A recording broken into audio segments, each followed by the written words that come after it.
Hello and welcome to the City of Clearwater Opportunity Zone panel discussion.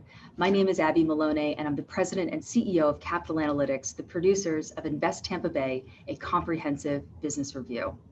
For today's discussion, we have partnered with the City of Clearwater to bring light to the possibilities and potential of the area of land known as Census Tract 259, more commonly known as the City of Clearwater's Opportunity Zone. Our panel today consists of experts and individuals leading the charge for development in this area. Today, our speakers will cover a variety of topics, including what an opportunity zone is, the types of developments that qualify for these zones, and why the Clearwater Opportunity Zone is vital for the future growth and revitalization of the city. This in-depth conversation unpacks how the development and investment into the Clearwater Opportunity Zone is serving the middle market by addressing glaring needs of the community. The City of Clearwater is an eager partner for those considering projects in its Opportunity Zone. For those interested, you can find a comprehensive prospectus document on the city's unique assets and incentives at myclearwater.com/Opportunity Zone. And now I'll pass it over to our regional editor, Max Crampton-Thomas, who will be leading today's discussion. Max, take it away. Hello, everyone, and welcome to the City of Clearwater Opportunity Zone panel discussion. I will be your moderator today. My name is Max Crampton-Thomas. I'm the regional editor for Capital Analytics and the publication Invest Tampa Bay. Joining me today are some wonderful industry experts, including Denise Sanderson with the City of Clearwater, Brion Lindseth with KLB Business Law, Derek Mateos with Matcon Construction, and Jeanine Blake with OpZone Capital. Welcome to you all. I figure we should just jump right in, and I think it's important to kind of set the stage for what exactly an opportunity zone is and what types of investments qualify for these zones. So Brion, I thought that'd be a good place for you to start, and then we'll go from there. Sure, I'd be happy to give just a short history. So Opportunity Zone, the idea was to incent people that had capital gains rolled up in other projects to go ahead and trigger those gains, and then to take them and reinvest them in certain designated areas where the Internal Revenue Service felt that needed some incentive and some reinvestment. So what they did a couple of years ago is ask the governors of each state to nominate certain census tracts, and each zone is an independent census tract.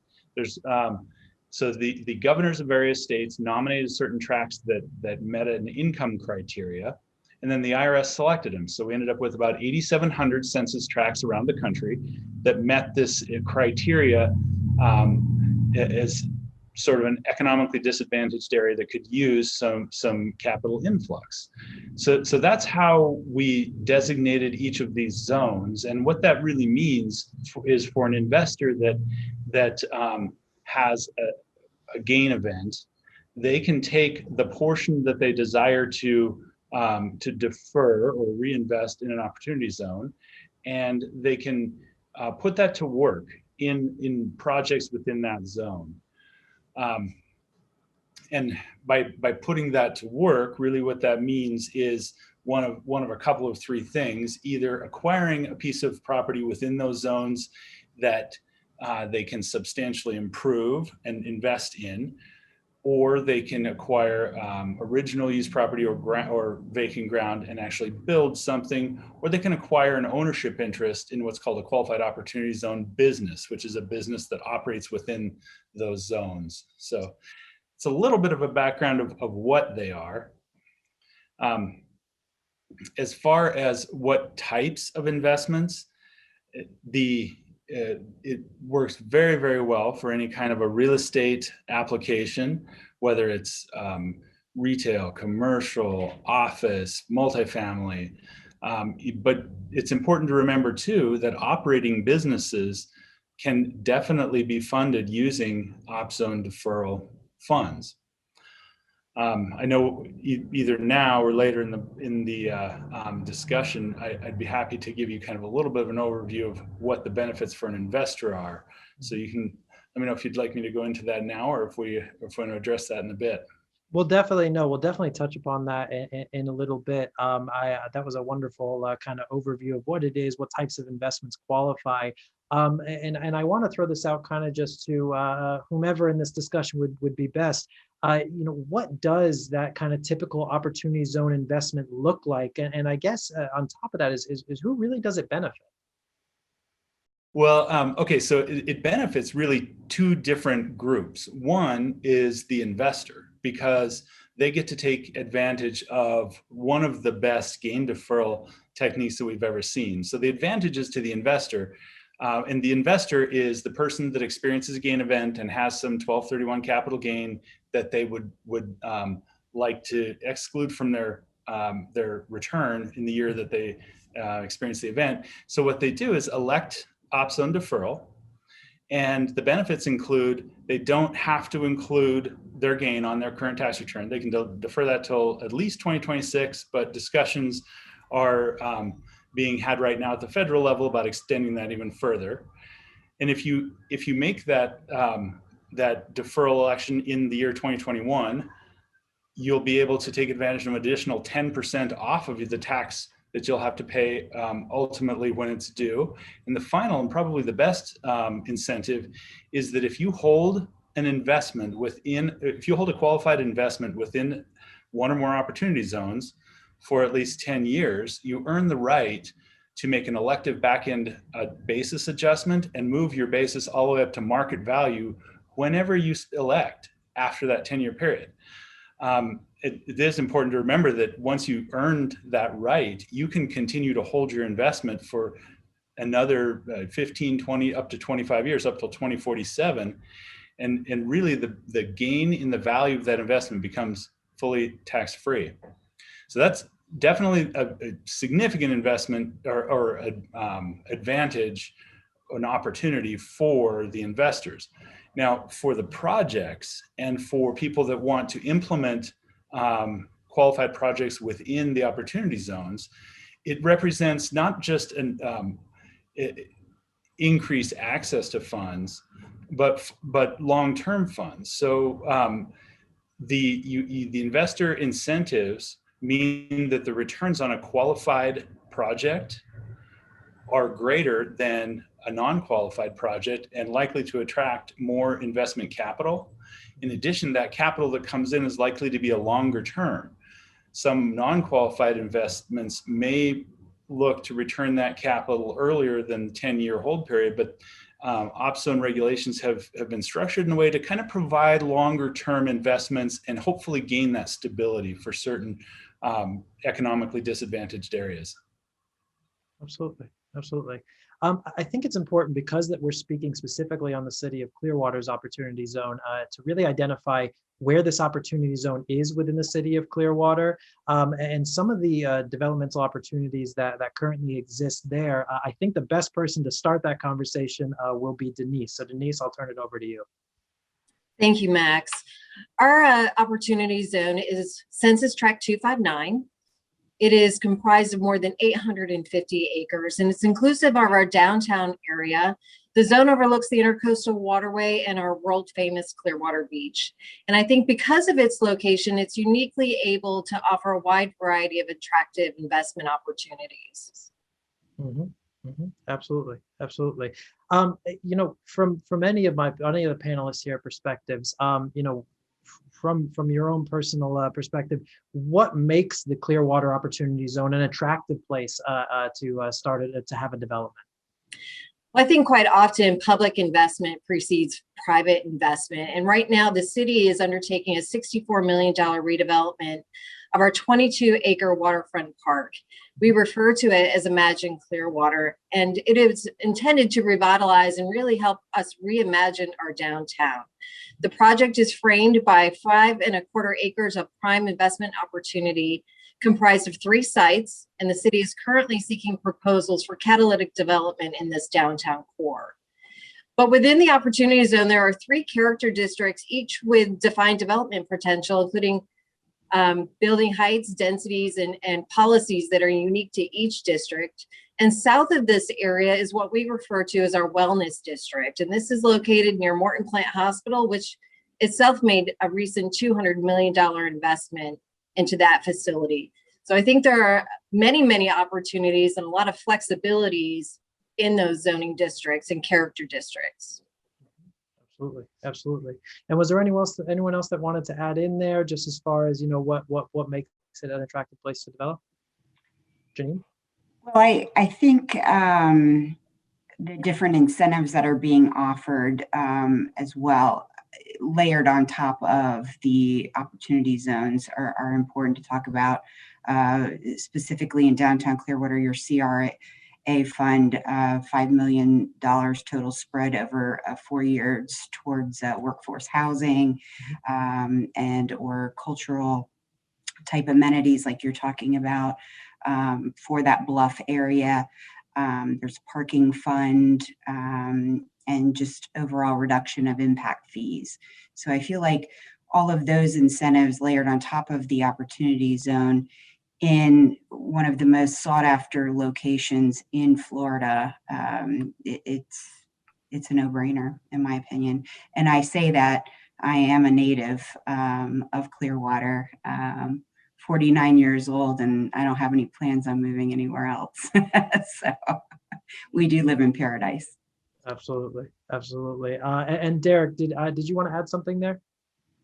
Absolutely, Max. And I just want to add to Brian's point earlier. I mean, when you look at the view, our view on the development side, the fact that this site that we have here is kind of on the south side of downtown, and we're trying to serve the middle market, right? So just we saw the need. We know it's there. Just identifying these emerging markets, I think, is another big plus to the Opportunity Zone program.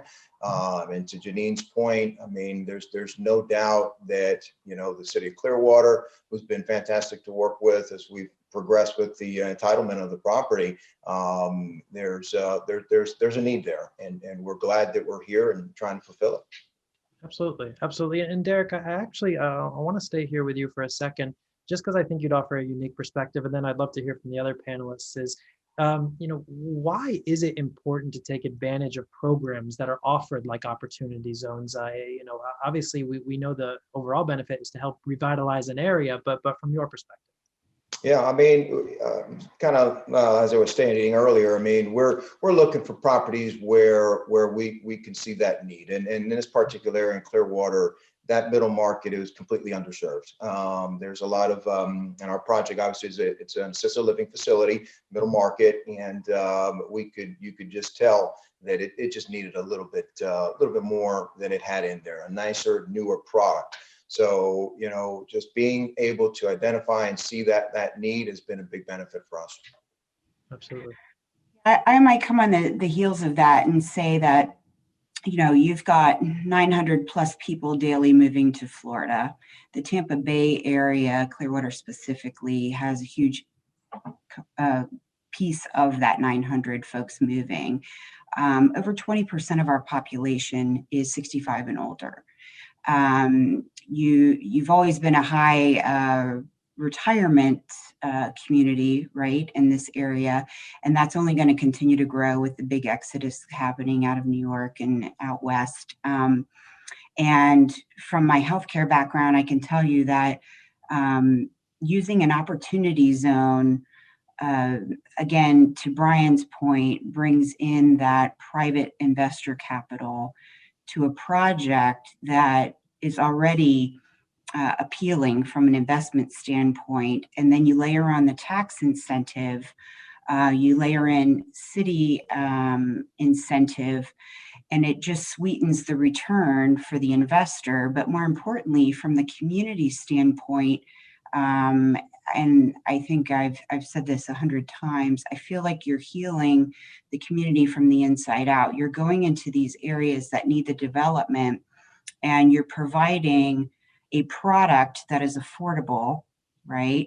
And more importantly, or not more importantly, but equally as important, you're providing jobs, right? And when people work somewhere, what else do? They typically live and play there as well. So you're probably going to enhance your community and your population growth, which will then overflow into other amenities that will be needed and continue to grow that community, if that makes sense. sometimes I talk in circles. I piggyback both off of what Derek and Jeanine have just pointed out, and several recent studies of both specific industries as well as just the migration of people have indicated that post-COVID, there's an increasing number of people that are moving to areas of the country like Clearwater, and that area, that region, ranks very high on many, if not most, of those national and regional studies. So there's a growing influx of people that I think has even increased in the current environment that we see. Mm-hmm. Brion, just while we're with you, then, we're talking about the Clearwater Opportunity Zone here, but do you have any examples of some Opportunity Zone success stories that you've seen in cities with similar sizes and to some of the similar kind of gaps in the revitalization efforts that Clearwater is currently trying to go through? If you have any success stories in regards to how they use their opportunity zones to further their growth. Yeah, so I've worked with opportunity funds and qualified opportunity zone businesses all across the country, throughout the Northwest, the Northeast, the Phoenix area, the Chicago area, and many of those communities have seen projects that were delayed. They're good projects. People wanted to do them, but they just couldn't quite get them to pencil. But this incentive has kind of pushed them over the edge, made them implementable. We just implemented recently one in a 100-plus-year-old historic building that the city and the area always knew should be done, but those are projects that are just with only traditional capital. They're a little bit hard to implement, and there seems to always be another project that is just a little bit better, so that they sat for a number of years, and we're just about to certificate of occupancy for at least a couple of those projects in really great downtown areas. And you've seen cities and other municipalities really appreciate the growth, and kind of the some of it's been in peripheral areas or areas just outside of kind of the main focus. Others have been areas that are inside, in the urban core that just needed some revitalization. So it's been a really effective tool at kind of taking those peripheral projects and making them implementable. On that same note, Denise, I wanted to ask one quick question here, and hopefully there's a good answer behind it.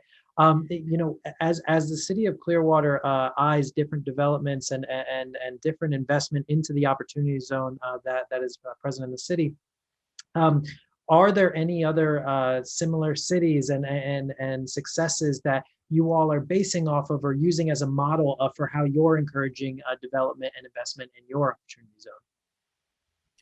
Well, I think often imitation is the greatest form of flattery. And so we're certainly looking at best practices out there.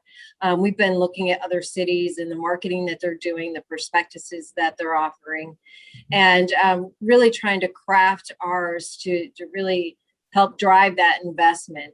Are we looking at other cities and what kind of investment they've received? Yes, sort of. But I think what's most important is similar to putting any kind of deal together, it's really the funding stack. And along with that comes the incentive stack from the public side. And so we're looking at and have evaluated and brought forward incentives that can really help make that deal, get that deal over the finish line, as Brion said. And so in addition to some of the things that Jeanine mentioned earlier, we've got programs like Facade Loan to Grant for eligible projects. There's also ad valorem tax exemption, high impact business performance grants, new market tax credits, brownfield redevelopment bonus, density bonus.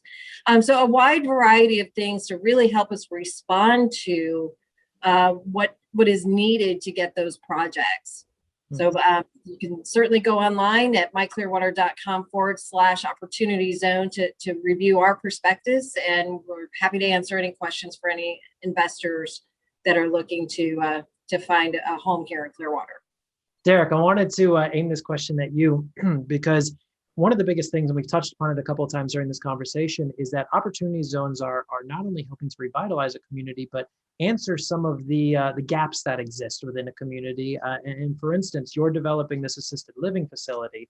If you could speak a little bit to, one, your development and what it's going to be helping the community with, and two, the opportunity you see within these zones, these opportunity zones, to continue to fill these gaps that exist within communities. Yeah, absolutely, Max. We'd love to. So the name of our project, guys, is Clearwater Gardens Senior Living, and we targeted this property quite some time ago, back in 2018, right when the Opportunity Zone, was in its infancy, right?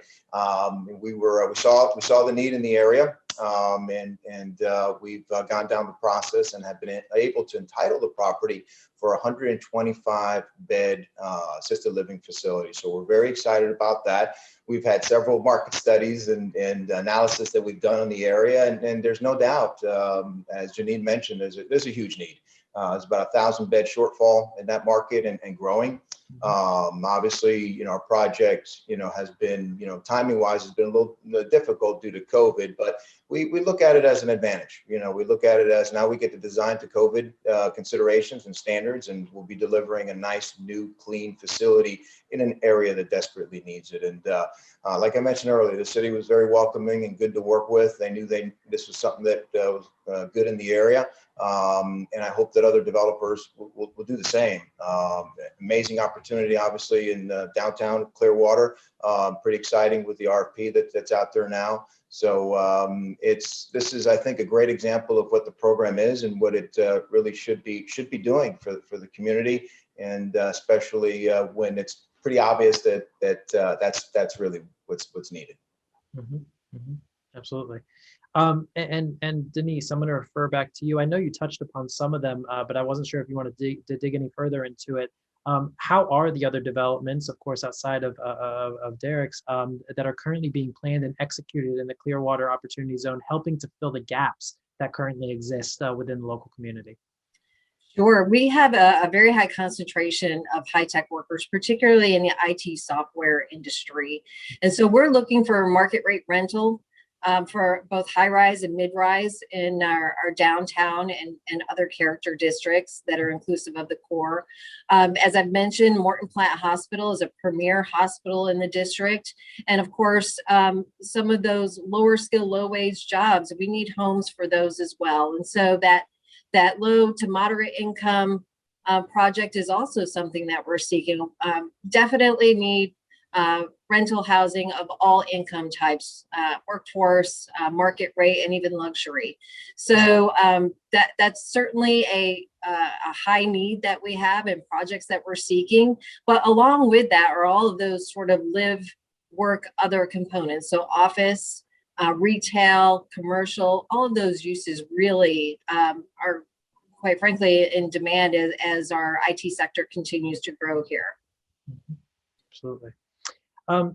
So one of the things that we constantly hear, in our own research of working for a media company is we speak a lot about opportunity zones and what kind of incentive does it provide to developers and investors.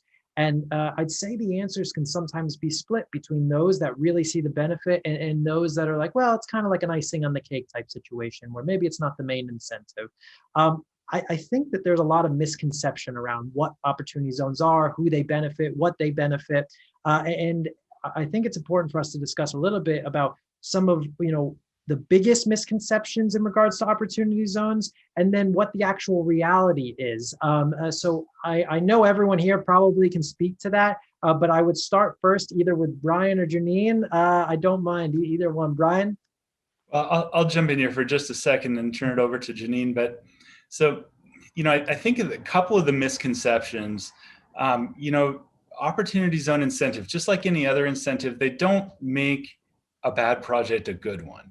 So that, you do have, the project does have to make sense, which back to Denise's point, because of all of the incentives, the additional incentives that Clearwater is able to offer, that with the opportunity zone benefit really makes it an attractive place to look to implement a project. The other difficulty we've seen sometimes is in either an investor or a project sponsor's professional team's familiarity with op zone requirements. So we've Jeanine and I have worked together on a number of things to try to say to other developers and other investors, just call us. We'd be happy to talk through with your professional team, your accountants, your attorneys, how these things work, familiarize you with them, get your professional teams in touch with some of the teams that we use that provide those services on a regular basis. So, and that helps in gaining the, if an investor's professional team, or as Derek will probably tell you, as a project implementer's professional team understands these things more, they're far more ready, willing, and able to utilize those incentives to their best advantage. Jeanine, did you want to add to that? Yes, I think the disadvantage to the program, to add on to what Brian is saying, is not enough people know about it and not enough people understand it. And to his point, that's why that's our approach. That's our niche, actually, is talking with, being the conduit, bringing everyone together, the development teams, the investors, et cetera, because if you don't understand it, what happens? It's kind of like when I was a kid, believe it or not, I had a problem with math, right? You don't understand it. You don't want to do your homework, right?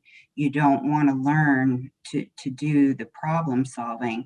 But all of a sudden, when it clicks and you understand, all of a sudden it becomes fun, right? Then it becomes a puzzle. Then you want to put the puzzle together. I think the problem is people don't understand the program well enough, and if they find the right person, like Brian and I do, we can bring it all together and show all of the different incentives and how the project can work and how it benefits everyone, the community and the investor. Mm-hmm. Mm-hmm. So we obviously have a new administration in office, and a lot of questions remain about what is the Opportunity Zone designation? Will it be extended? So given the challenges around COVID-19 in 2020, and with this in mind as well, do you believe that the Federal Opportunity Zone designation will be extended? I don't mind who we start with here. I guess we can start with Brian. It looks like he has something to say, and then we can go from there. Yeah, that's a question that that gets asked a lot, and even people don't ask it, it's probably on their mind. One of the things that we've seen is in this, the administration changes, that both sides of the aisle remain committed to this program. They have slightly different ideas of where it should head in the future. We've seen quite a bit of grace and leniency in certain deadlines related to COVID. And so some of the deadlines, even dating back to gains that occurred in 2019 transactions, in certain instances can still be deferred and invested. Certainly the 2020 and current extensions have been granted up to March 31st of 2021. Those may or may not be extended. We'll see how that goes. There's discussions about extending some of the additional program deadlines out a couple of years, and those are being discussed right now at the highest levels. We've had the opportunity to visit with several sponsors of the original program, including Senator Tim Scott and others they're having ongoing conversations, and every indication that we have seen is that both sides like the program and want to continue it, and that a full-scale a departure from the program is not likely. There have been discussions from each side about some of the selected zones and whether or not they ought to whether or not some of those zones need the incentives or not. But those are really the only discussions that we see currently getting a lot of traction. what would that mean then for the projects that are currently in opportunity zones and were specifically developed there for the benefits? Just like any other area of taxation or regulation, projects that that are implemented and investments that are made now under the current regime will be entitled to continue the benefits granted under that regime. The only thing that would change, even in the unlikely event that there's a significant change in the rules or legislation, those would affect future projects that would be intending to be implemented. It wouldn't affect those that took advantage of the program under the current structure. So if anything, it's an incentive for people to look now to put your to invest in these projects and lock in the benefits that are currently associated with the program. Absolutely. And then finally, and I'd like to kind of go down the line with this question because I feel everyone can add their perspective, their opinion on this. And the question is, how will investment into Clearwater's Opportunity Zone play a role in the economic recovery and also the future growth of the region? I'm going to go ahead and start with Derek, and then we'll kind of work down the line. Yeah, absolutely. So we're happy that we're in it. We're working towards that goal. I love hearing what Denise had to say earlier. I think I'm going to go visit her next week and see if there's some other areas and properties that we can continue to do this. And I think that's it. It's as simple as that. I mean, there's no doubt it's a high growth state, high growth market. And if we just continue to get these developers that come in and, you get a project or two and the cycle will continue. So I think that's the hope and that'll service the need as well. Absolutely. Jeanine? Yes, well, I think the growth will continue to the point of migration into Florida. Tampa Bay being a super high growth city within Florida, Clearwater having always been a big demand of that Tampa Bay area. And as we grow, again, I feel like I'm beating a dead horse here, but people live, play, and work typically within a 5 to 10 mile radius, roughly. Our average commute time is 22 minutes, right, to work in the local area. I feel like the more development that happens, again, creates more jobs because you're not just building brick and mortar, you're creating businesses inside of that brick and mortar, which is going to cause more demand, which will cause more development based on various additional needs that come from the community. I believe there will be spillover into other markets such as Tampa. We all know more people that live above Omerton Road in Pinellas County. They don't typically go south, right? They typically go over to Tampa. And the same for the southern part of the county, they go to Tampa. So I believe we will, and the people that live north also go to Pasco County. So I think that you're going to see additional spillover as the growth takes place, and it will grow from the inside out. I really, it's just, again, it's migration, development, and then spillover. Mm-hmm. Absolutely. Brion? I think that Clearwater has so many things going for it right now. Not only is it just a terrific area to live, work, and play, but it's also become a greater focus. The area has gained greater focus post-COVID, and with a number of factors weighing in there. And the city of Clearwater is positioned so well with some of the additional incentives that can be added to the benefits of Opportunity Zone to just gain an unbelievable amount of traction in some great projects that will continue to spur surrounding development for years to come. Mm-hmm. Absolutely. And finally, Denise. Well, thank you. They have made my job very easy.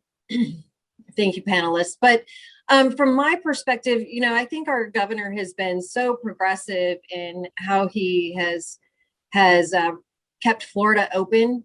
and that's not gone unnoticed. Clearly, and as I mentioned at the start of this conversation, we're home to world famous Clearwater Beach.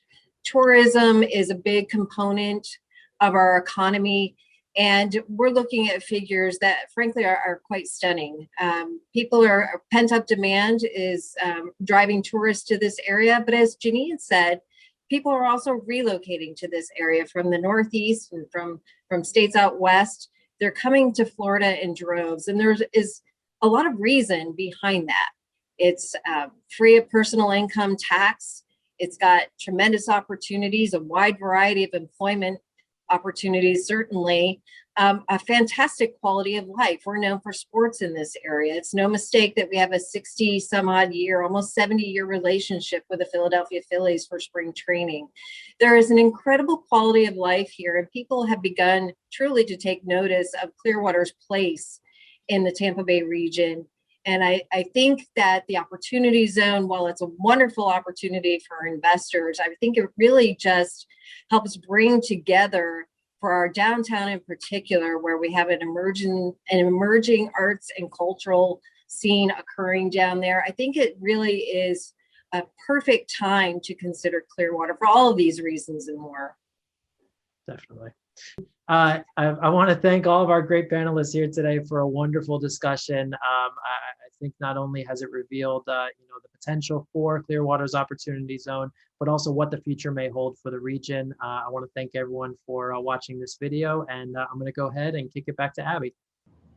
What a fabulous discussion. Thank you to our panelists in the City of Clearwater. Again, for those that are considering projects in the City of Clearwater Opportunity Zone, be sure to visit myclearwater.com/Opportunity Zone.